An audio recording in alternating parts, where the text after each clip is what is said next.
Habiendo llegado a Petrogrado únicamente el 3 de abril por la noche, es natural que solo en nombre propio y con las consiguientes reservas, debidas a mi insuficiente preparación, pude pronunciar en la asamblea del 4 de abril un informe acerca de las tareas del proletariado revolucionario. Lo único que podía hacer para facilitarme la labor y facilitársela también a los opositores de buena fe era preparar unas tesis por escrito.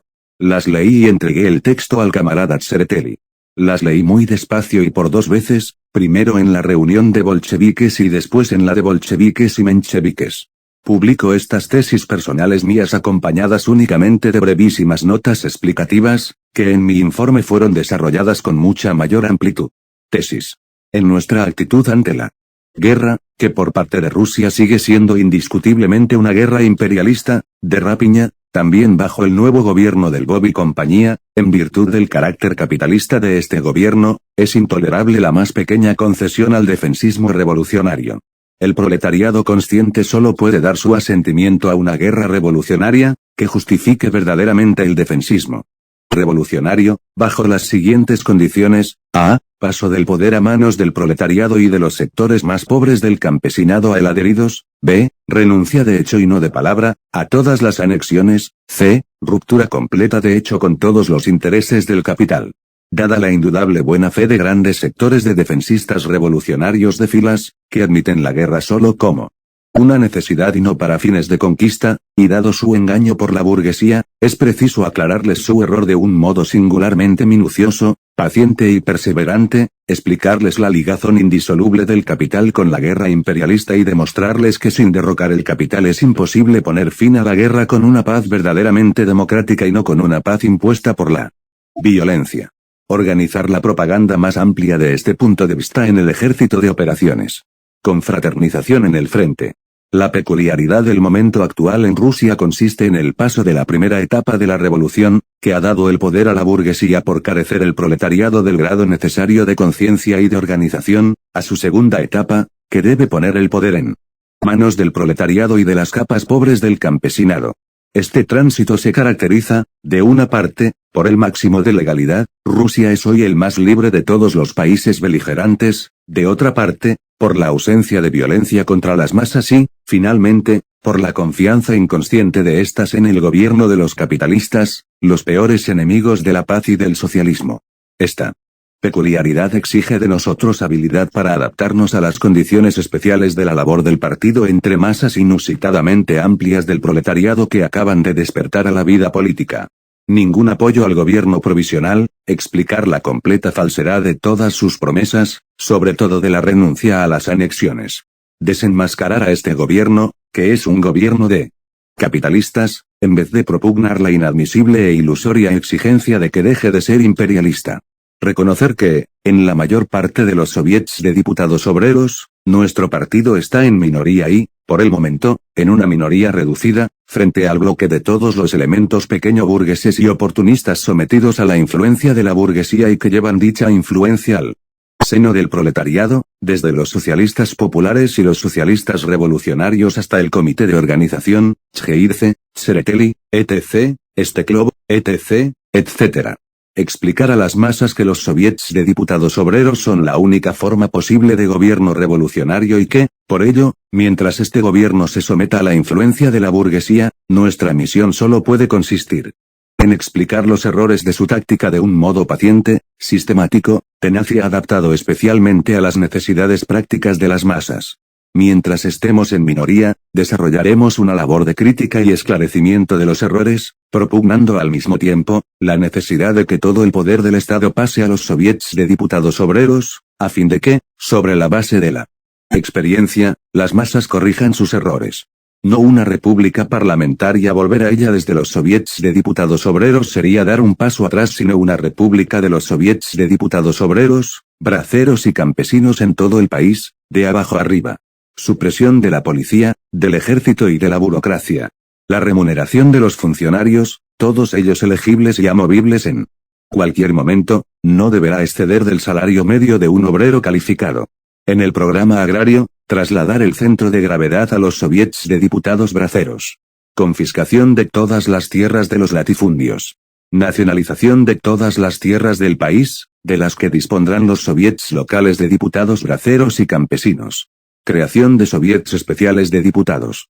Campesinos pobres.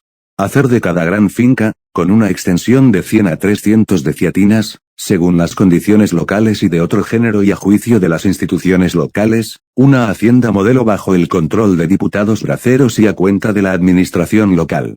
Fusión inmediata de todos los bancos del país en un banco nacional único, sometido al control de los soviets de diputados.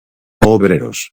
No implantación del socialismo como nuestra tarea inmediata, sino pasar únicamente a la instauración inmediata del control de la producción social y de la distribución de los productos por los soviets de diputados obreros.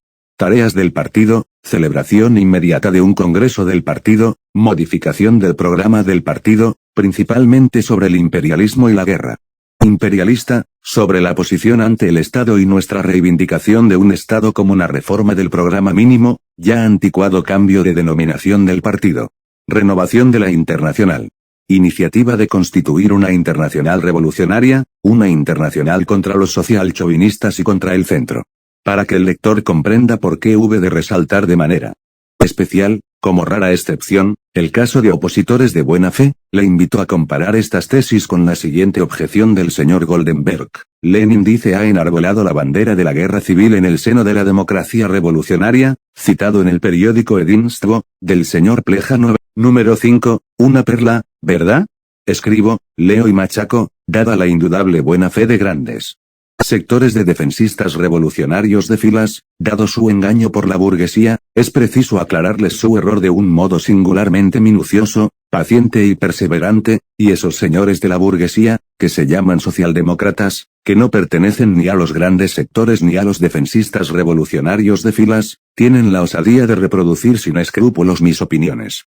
Interpretándolas así, ha enarbolado la bandera de la guerra civil, ni en las tesis ni en el informe se habla de ella para nada, en el seno de la democracia revolucionaria. ¿Qué significa eso?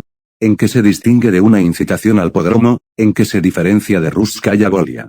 Escribo, leo y machaco, los soviets de diputados obreros son la única forma posible de gobierno revolucionario y, por ello, nuestra misión solo puede consistir en explicar los errores de su táctica de un modo paciente, sistemático, tenaz y adaptado especialmente a las necesidades prácticas de las masas, pero cierta clase de opositores exponen mis puntos de vista como un llamamiento a la guerra civil en el seno de la democracia revolucionaria. He atacado al gobierno provisional por no señalar un plazo, ni próximo ni remoto, para la convocatoria de la Asamblea Constituyente y limitarse a simples promesas. Y he demostrado que sin los soviets de diputados obreros y soldados no está garantizada la convocatoria de la Asamblea Constituyente ni es posible su éxito. Y se me imputa que soy contrario a la convocatoria inmediata de la Asamblea Constituyente. Calificaría todo eso de expresiones delirantes si decenas de años de lucha política no me hubiesen enseñado a considerar una rara excepción la buena fe de los opositores. En su periódico, el señor Plejánov ha calificado mi discurso de delirante. Muy bien, señor Plejánov. Pero fíjese cuán torpón, inhábil y poco perspicaz es usted en su polémica. Si me pasé 2 horas delirando, ¿por qué? ¿Aguantaron cientos de oyentes ese delirio? ¿Y para qué dedica su periódico toda una columna a reseñar un delirio? Mal liga eso, señor Plejánov, muy mal. Es mucho más fácil, naturalmente, gritar, insultar y vociferar que intentar exponer, explicar y recordar cómo enjuiciaban Marx y Engels en 1871, 1872 y 1875 las experiencias de la Comuna de París y qué decían acerca del tipo de Estado que necesita el proletariado. Por lo visto, el exmarxista señor Plejánov no desea recordar el marxismo. He citado las palabras de Rosa Luxemburgo, que el 4 de agosto de 1914 denominó a la socialdemocracia alemana cadáver maloliente. Y los señores Plejánov, Goldenberg y compañía se sienten ofendidos. ¿En nombre de quién? En nombre de los chauvinistas alemanes, calificados de chauvinistas. Los pobres socialchauvinistas rusos, socialistas de palabra y chauvinistas de hecho, se han armado un lío. Vladimir Lenin.